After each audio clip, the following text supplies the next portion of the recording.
pengertian dan prinsip teori pertukaran sosial. Peter Michael Blau merupakan seorang sosiolog dan pemikir yang menyumbangkan pemikiran sosiologis yang terkenal, yaitu teori pertukaran sosial. Teori pertukaran sosial berusaha untuk menggabungkan tingkah laku sosial dasar manusia dengan struktur masyarakat yang lebih luas, yakni antara kelompok, organisasi, atau negara. Teori ini difokuskan pada pemahaman struktur sosial yang lebih luas dengan dasar analisa proses-proses sosial yang terjadi pada relasi-relasi antar individu.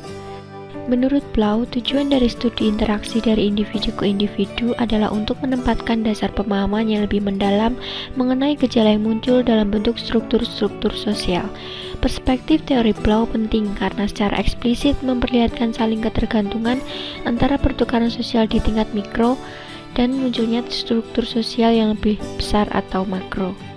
Blau tidak mengemukakan bahwa prinsip-prinsip teori pertukaran menjelaskan semua interaksi, tetapi pertukaran sosial terbatas pada tindakan-tindakan yang bergantung pada reaksi-reaksi penghargaan dari orang lain dan akan berhenti jika reaksi-reaksi yang diharapkan tidak kunjung datang.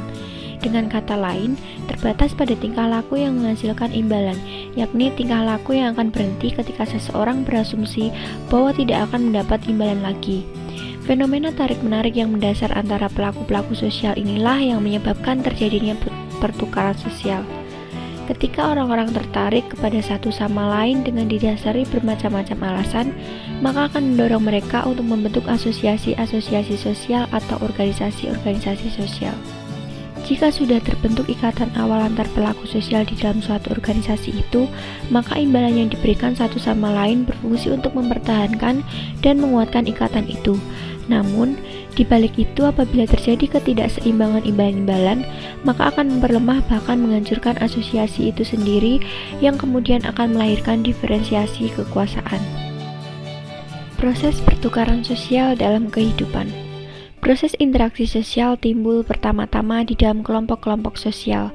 Orang tertarik pada kelompok tertentu jika kelompok itu dirasa akan memberikan banyak imbalan atau keuntungan dibanding kelompok lainnya. Untuk pertama-tama, mereka akan menawarkan imbalan kepada kelompok tertentu supaya mereka dapat diterima bergabung dengan kelompok itu. Relasi dengan anggota kelompok yang baru akan menguat ketika seseorang berhasil mengesankan anggota kelompok, yakni anggota kelompok mendapatkan apa yang mereka harapkan dari anggota yang baru itu.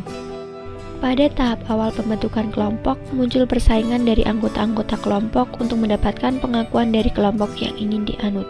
Persaingan ini sebagai filterisasi untuk mendapatkan calon-calon pemimpin yang potensial. Seseorang yang lebih banyak memberikan imbalan kepada kelompoklah yang kemungkinan besar akan terpilih sebagai pemimpin, sehingga anggota kelompok menjadi terbagi-bagi. Diferensiasi anggota kelompok ke dalam pemimpin dan pengikut kemungkinan dapat menyebabkan konflik, tetapi ketika status pemimpin pada salah satu anggota diakui, pengikut akan terintegrasi karena adanya kebutuhan yang lebih luas. Anggota yang merupakan pengikut tidak akan lagi menunjukkan kualitas-kualitas mereka atau bersaing menjadi pemimpin lagi agar kelompok tetap terintegrasi. Secara publik, mereka tidak lagi berkeinginan untuk menjadi pemimpin. Di pihak pemimpin pun juga berusaha untuk membangun integrasi secara menyeluruh. Di dalam struktur sosial yang kompleks, tidak ada interaksi langsung, maka harus ada sarana atau mekanisme sebagai perantara interaksi mereka. Menurut Blau, sarana atau mekanisme itu adalah norma-norma dan nilai-nilai yang berada di dalam masyarakat itu sendiri. Norma-norma sosial berfungsi menggantikan pertukaran yang tidak langsung untuk pertukaran langsung. Seorang anggota masyarakat menaati norma-norma yang berlaku dan sebagai gantinya, ia akan menerima pengakuan dari masyarakat itu sendiri. Dengan demikian, seseorang akan terlibat dalam relasi pertukaran dengan anggota-anggota lainnya. Setiap anggota akan memberikan konformitas dan akan mendapatkan umpan balik berbentuk pengakuan atau persetujuan dari masyarakat. Jika norma-norma sosial menjadi alat pertukaran individu, maka nilai-nilai sosial menjadi alat pertukaran kelompok dengan kelompok. Konsensus terhadap nilai-nilai berfungsi untuk memperluas transaksi-transaksi yang melampaui kontak-kontak sosial yang bersifat langsung. Blau memandang ada 4 tipe dasar nilai. Yang pertama, nilai-nilai yang bersifat khusus atau partikular. Artinya berfungsi sebagai media integrasi dan solidaritas sehingga akan mempersatukan kelompok. Yang kedua, nilai-nilai yang bersifat universal. Standar-standar yang bersifat umum dan diberikan kepada orang yang telah menyumbangkan sesuatu, yaitu berupa imbalan yang seimbang. Yang ketiga, yaitu nilai-nilai yang bersifat melegitimasi otoritas. Artinya memberikan legitimasi atas kekuasaan seseorang supaya dapat memberikan kontrol sosial. Misalnya, pemimpin. Yang keempat, yaitu nilai-nilai oposisi. Penyebar luasan perasaan untuk perubahan yang jauh lebih efektif daripada penyebaran melalui kontak pribadi antara orang-orang untuk melawan keteraturan yang sudah mapan. Selanjutnya adalah konsep kekuasaan teori pertukaran Peter M. Blau. Dalam pertukaran sosial, kekuasaan lahir dari situasi ketika individu tergantung pada sesuatu yang diberikan oleh individu lain, dan nilai sesuatu itu menjadi lebih tinggi dari nilai pertukaran yang dia tawarkan. Hubungan pertukaran adalah dasar lahirnya ketidaksetaraan kemampuan sehingga melahirkan kekuasaan bagi yang memilikinya. Kekuasaan semakin besar ketika individu atau kelompok penyedia sesuatu berhasil memonopolinya, sehingga nilai sesuatu itu menjadi sangat tinggi bagi individu atau kelompok lainnya. Blau mengutip skema Richard Emerson sebagai dasar untuk menganalisa ketimpangan kekuasaan yang terdapat di dalam dan di antara kelompok-kelompok. Konsep mengenai pertukaran sosial ini terfokus kepada tingkah laku yang menghasilkan ganjaran atau imbalan, yang artinya tingkah laku akan berhenti bila pelaku tersebut berasumsi bahwa dia tidak akan mendapatkan imbalan lagi. Blau mengatakan bahwa terjadinya proses tarik-menarik antara pelaku sosial tersebutlah yang menyebabkan terjadinya pertukaran sosial. Blau juga mengkaitkan dasar pemikiran yang terdapat pada karya Homans untuk menjelaskan mengenai ketimpangan kekuasaan. Ketimpangan kekuasaan terjadi karena ketidakseimbangan ganjaran yang diberikan antara pihak satu dengan pihak lainnya. Ganjaran yang dimaksud dalam hal ini, yang pertama adalah ganjaran yang bersifat intrinsik, seperti cinta, kasih sayang, afeksi, dan lain-lain.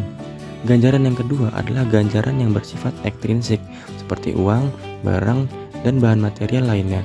Karena setiap kelompok tidak dapat memberikan ganjaran secara seimbang, maka disitulah ketimpangan kekuasaan terjadi. Pertukaran sosial yang tidak seimbang akan menyebabkan adanya perbedaan dan diferensiasi kekuasaan, karena dalam pertukaran tersebut ada pihak yang merasa lebih berkuasa dan mempunyai kemampuan menekan, dan di lain pihak ada yang dikuasai serta merasa ditekan. Kekuasaan menurut Peter M. Blau adalah kemampuan orang atau kelompok untuk memaksakan kehendaknya pada pihak lain. Nah, selanjutnya ada mikro dan makro teori pertukaran menurut Peter M. Blau. Blau dalam teorinya tidak lain adalah memanfaatkan konsep pertukaran dari sosiologi mikro dan menyatukannya dengan konsep kekuasaan yang merupakan subjek usaha-usaha makro teoritis. Sebagai hasilnya, Blau berhasil menghasilkan karya monumental berjudul Exchange and Power in Social Life. Meski mengandung beberapa kelemahan, karyanya itu merupakan upaya penting untuk mengintegrasikan secara teoritis masalah sosiologi berskala luas atau makro dan berskala kecil atau mikro. Pada tingkat mikro, Blau membedakan penghargaan yang intrinsik dan yang ekstrinsik, di mana pertukaran dengan penghargaan intrinsik tunduk pada hambatan-hambatan normatif tertentu yang menghalangi terjadi tawar-menawar mengenai biaya dan imbalan, dan yang mengurangi perhatian terhadap apa yang harus dibayarkan oleh individu. Selain itu, Blau menunjuk pada paradoks di mana orang menahan diri untuk memulai berinteraksi dengan mereka yang dapat memberikan imbalan yang menarik karena mereka mau menghindarkan diri dari subordinasi yang terjadi dalam suatu hubungan seperti itu. Apabila orang-orang tidak mampu atau tidak bersedia untuk menghindari keadaan yang tidak seimbang dalam hubungan pertukaran, di sanalah muncul struktur kekuasaan. Politik uang. Berdasarkan hasil pembahasan tersebut, teori pertukaran sosial melihat fenomena yang terjadi dalam masyarakat, salah satunya adalah praktik politik uang dalam pemilihan umum.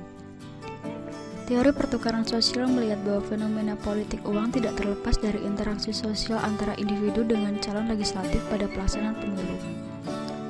Masyarakat sebagai aktor sosial dapat mempertimbangkan keuntungan ataupun kerugian yang bisa didapatkannya dari praktik politik uang yang terjadi dalam pemilu, yang akhirnya menjadi pertimbangan masyarakat dalam menentukan preferensi mereka dalam pemilihan calon legislatif dalam pemilu.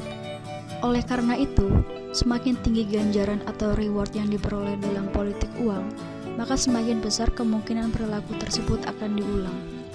Sebaliknya, semakin tinggi biaya atau ancaman hukuman yang akan diperoleh, maka semakin kecil kemungkinan perilaku yang sama akan diulang. Menurut Bumke, politik uang terbagi dalam 3 dimensi, antara lain, yang pertama, vote buying, yaitu pertukaran barang, jasa, atau uang dengan suara dalam pemilu. Yang kedua, vote broker, yaitu orang yang mewakili kandidat atau partai untuk membeli suara, dan yang terakhir korupsi politik, yaitu segala bentuk suap kepada politisi dalam rangka mendapatkan kebijakan yang menguntungkan atau keuntungan lainnya.